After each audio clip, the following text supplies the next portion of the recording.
Here's a story from Iran that illustrates, yet again, just how stupid Western politicians and journalists are, especially when they tell us about Islam. We're going to read about a journalist who was just executed. Then we're going to read the Quran verse that justifies his execution. Then we're going to try to understand how Western politicians and journalists could be so incredibly stupid that they would quote the exact same passage to convince us that Islam is a religion of peace. AP reports. AP here is the Associated Press, not the apostate prophet.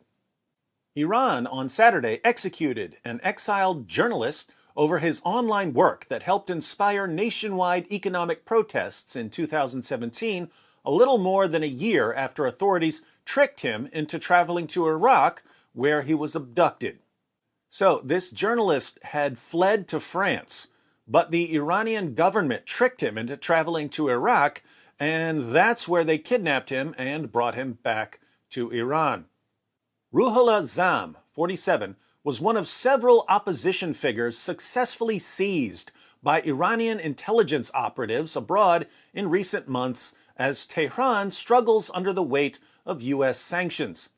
Kidnapping and executing Zam, who lived in Paris under what Iran described as French government protection, likely will further chill an already scattered Iranian opposition across the West.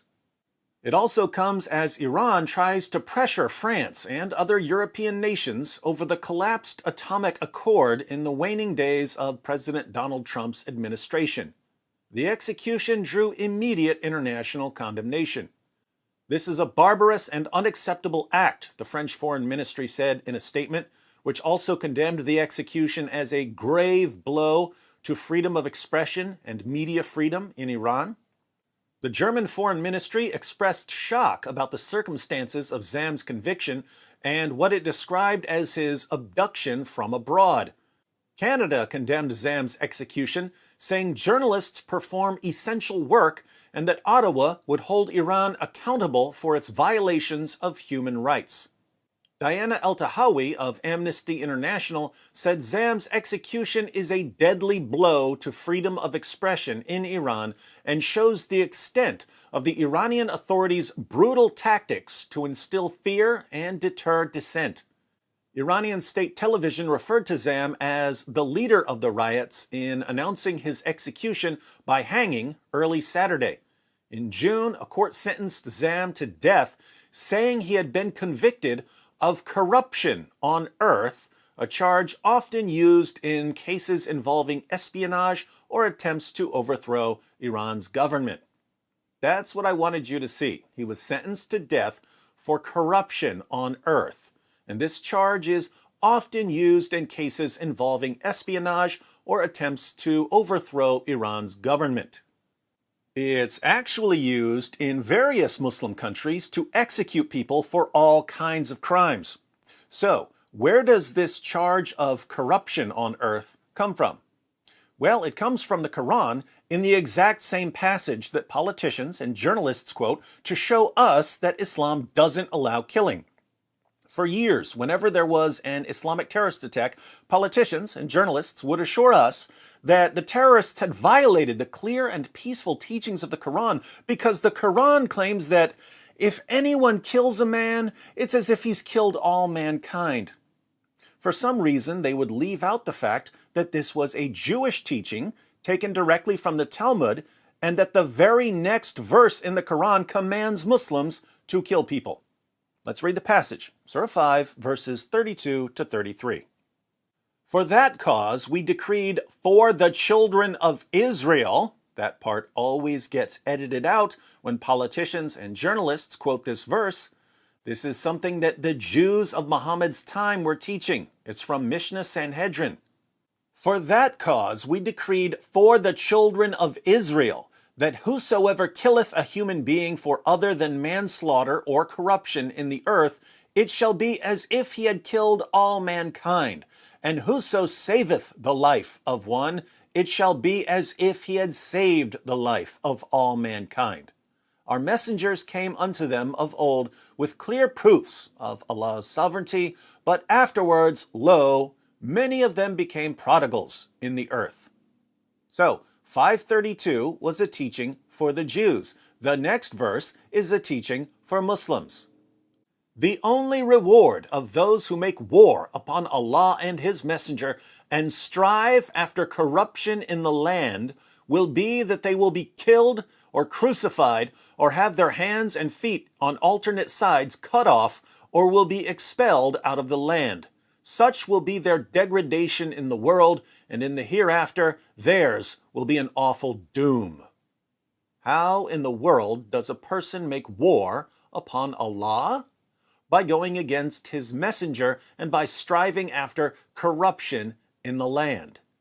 And what's the penalty for causing corruption in the land?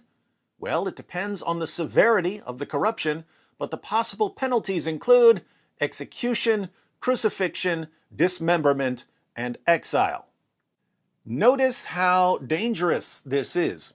The extremely vague crime of causing corruption in the land carries some very harsh penalties. People are being executed across the Muslim world for causing corruption in the land. When Al-Qaeda would justify terrorist attacks against Western targets, they would say that Western nations had caused corruption in Muslim lands. Even Muslim YouTubers like Ali Dawah, when they explain why they want millions of ex-Muslims to be publicly executed, describe apostasy as a form of corruption in the land.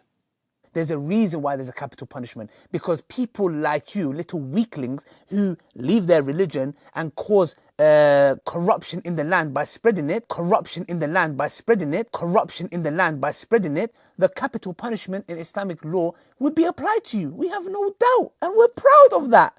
Surah 5, verse 33 of the Quran has provided the justification for countless executions and countless terrorist attacks over the past 14 centuries. If you leave Islam, you're spreading corruption in the land. If you criticize Islam, you're spreading corruption in the land. If you preach a non-Muslim religion, you're spreading corruption in the land. And yet, whenever a Muslim actually obeys Allah's command to kill or dismember those who commit the vague crime of causing corruption in the land, some idiot ignores 533, goes instead to 532, leaves out the part about 532 being for the children of Israel, and pretends that Islam condemns violence. Meanwhile, Muslim governments are kidnapping and executing journalists for causing corruption in the land. Western leaders condemn the executions, but refuse to condemn the verse that calls for the executions. We condemn you, government of Iran, for executing that man, for causing corruption in the land. But we praise and honor the book that commanded you to execute him. And if some genius comes along and says, hey, if we want to stop the executions, why don't we show them that the book that demands the executions comes from the most obvious false prophet in history? The response is, no, we can't do that because it might hurt their feelings. Ladies and gentlemen, as a rule, when people are slaughtering unbelievers and critics and journalists, that's a really good time to stop worrying about hurting their feelings.